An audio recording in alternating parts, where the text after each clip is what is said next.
Hey everyone, how you doing today? My name's Kirsty, and on today's video I thought it would be kind of fun to read 5-star reviews of the books that I rated not 5 stars.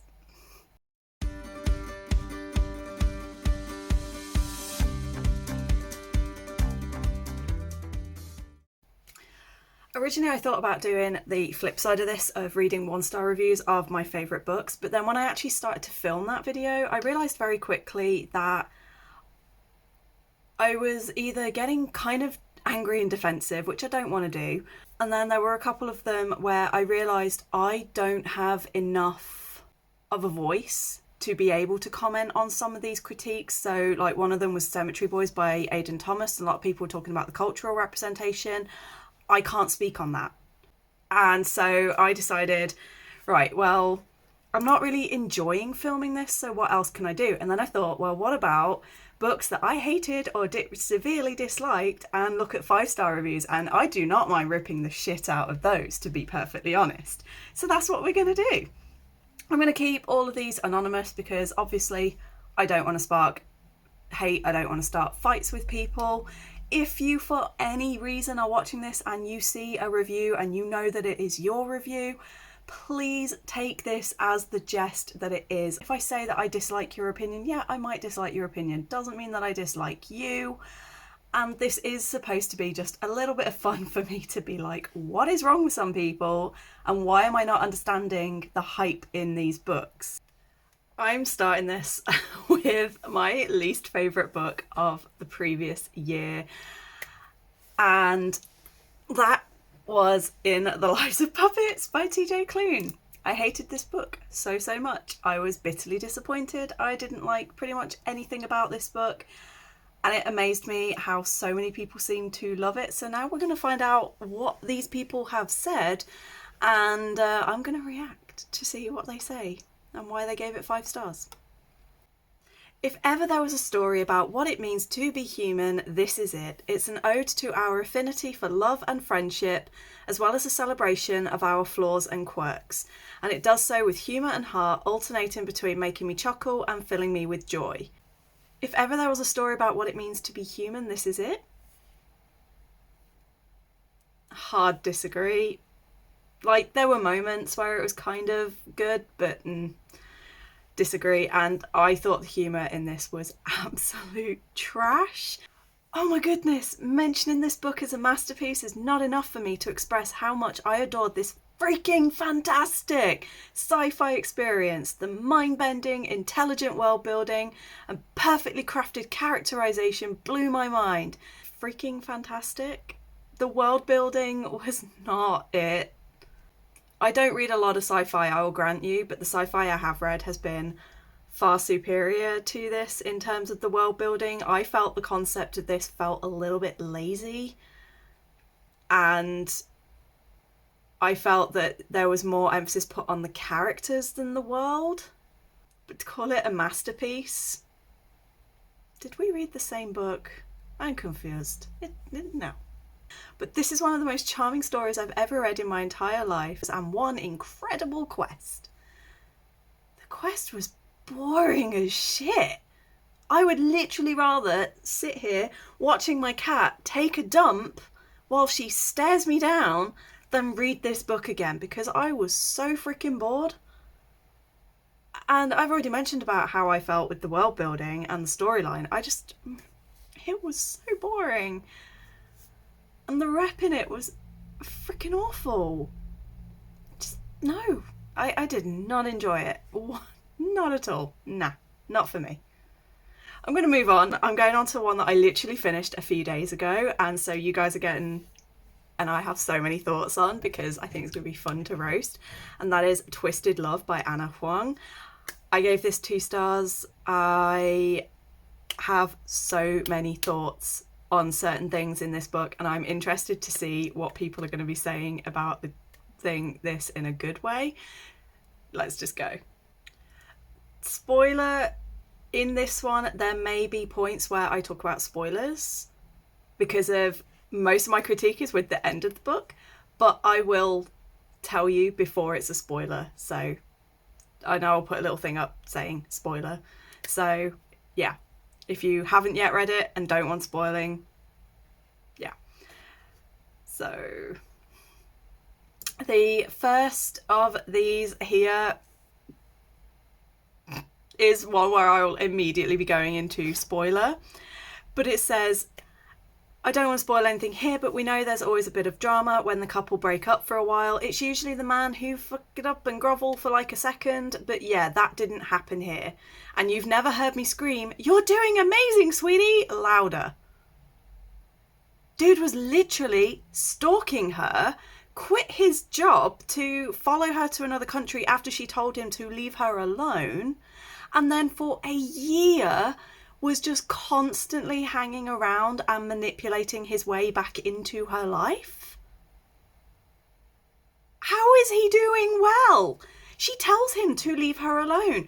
Multiple times. He then responds with, "Well, you told me that you're mine, therefore I will never let you go, and you can't go near another man. And if someone even looks at you, I'll kill him." How is that good? No! Run! Can I purchase Alex Volkov on Craigslist? Yes! In the sign up for this dude if you want to eventually end up in the ground, because he is gonna go psycho on your ass and kill you when you look at another man. Like, the only place that guy is gonna be posted in Craigslist is in the animals section and in the don't adopt this animal because it will tear you a new one, and not in the way that you want. I legit am obsessed with her, as in the author, and low-key feel all the pride that she is a fellow New Yorker. See? Stalker here. I ran to follow her on so many platforms it isn't even funny. Are you okay? That comment tells me why you love this book, especially with how Alex's behaviour devolves. Yeah, that explains a lot.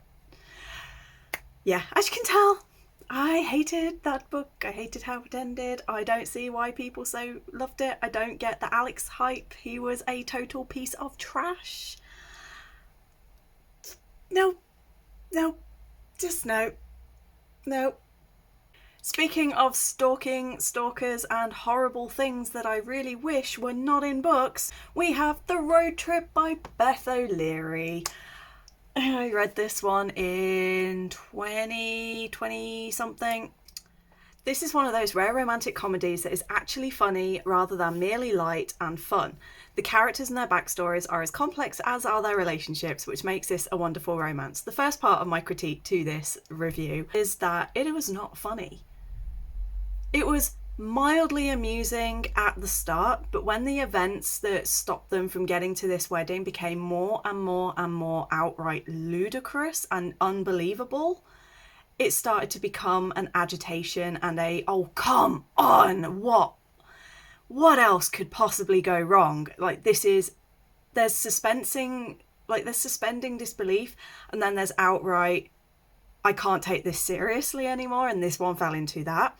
This makes a wonderful romance.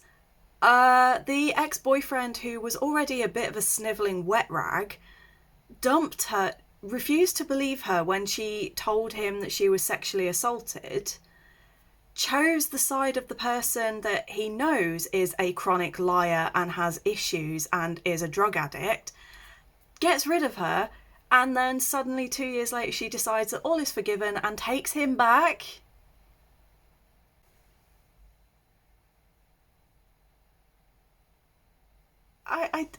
How is that a wonderful romance? Please, someone tell me. Pretty much every single review falls along that same line of this was really funny and witty and a really well done, and it approached all these topics really well with like the relationship and the then and the before and the now. And I'm like, it didn't do that well at all. It was awful, and it promotes shitty relationships, and it promotes allowing people to treat you like that. And it's okay, because as long as they still love you, it doesn't matter how badly they treated you. And then the one thing that I have noticed, I've read about 20 reviews now, not one of those 5-star glowing reviews mentions the literal stalker who really should have had the police called on him. No one's mentioned that. Conveniently, they've all left that little nugget out. Oh my god. And then the final one that I'm going to do for this video, because I don't want to do too many, and also I think my brain will implode if I try. I'm running out of words because I'm just like, ah. But the final one that I'm going to be digesting and talking about is Love on the Brain by Ali Hazelwood. This one I gave 2 stars. I absolutely, it kind of revulsed me. And yeah, let's have a quick look. This one's got me on multiple things. I burn, I pine, I quite literally fucking perish for a man who can write sexually charged love letter DMs and who wields not only a healthy emotional intelligence but also a massive horsecock. First of all, you would not want a man with a massive horsecock, because if a man has like a 12-inch penis, where is that going? Huh? Where is that going? Because it ain't going into any holes that I've ever seen on a human. Then there's the whole healthy emotional intelligence. Are you actually shitting me? This dude treated her like crap, avoided her, made her feel insecure. I mean, she did her own stuff that was stupid, but he literally made her think he hated her because he couldn't deal with the fact that he had a crush on her when she was with someone else. How is that emotionally intelligent? That is a 6-year-old, not a fully grown fucking man. I'm sorry, the swearing is coming out because I cannot contain anymore. Again, this is one where pretty much all of the reviews say the same kind of thing, and again, it just kind of racks my brain because it's talking about how feminist this book is. And I'm sorry, but making your female, just because you've written a character who is a woman in STEM does not mean that you are empowering women in STEM, especially when you make all of those characters weak, weedy, pathetic. Everyone is like mansplaining and doing like overbearing her. She's not really a leader. And I know it's the same in the love hypothesis. Olive again did not get to take that lead and didn't get to be, she was always having to be protected. That is not empowering at all. And we all know I abhor the whole giving a character a disability such as fainting only for everyone to mock and laugh about it. Again, conveniently, everyone that's given this book 5 stars, not one of them, they've all talked about the sort of silly plot twist at the end, but none of them seem to have mentioned the fact that they've included a disability for a character only to mock it, laugh it, and treat it as nothing serious throughout the entirety of the book. I am done. I don't want to continue. I'm getting too riled up. And I'm slowly losing it. Let me know if you would like me to do this again at any point with some more books, because I do have a few more written down, but this video is going to be stupidly long if I do them all. So let me know if you'd like me to do another part of this. It won't be anytime soon, but it will be at some point. And just, yeah. I didn't realise how wound up I was going to get. I knew I was going to get a little bit wound up, but yeah, it started off tame, and then we just kind of lost it by the end. And I need to go and drink a sweet tea to combat the salt of my feelings right now. Anyway, I hope you're all good. I hope you're staying safe. Please don't forget to like and subscribe if you want to see more of this kind of content from me or more content in general. And I will see you on the next one.